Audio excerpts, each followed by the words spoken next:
Tapos yung kasama niya sa trabaho. O di sabi ko rin, tinanong ko ilang taon ako. Sabi ko, 20 years old. Pero tinanong ko lang yung mister ko, yung lalaki isa kasi 20 years old. Pero yung time na yun, 25 na ako. Ano pangalan niya? Anong pangalan? Si Jesus. Ang ate Jesus.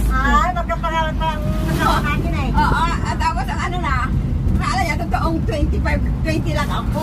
O siya, 20 lang eh. Ay, dito.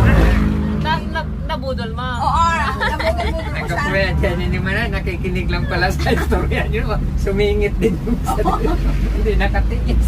Oo, yun, ang ano doon. Kaya 5 years ang gap namin. Kasi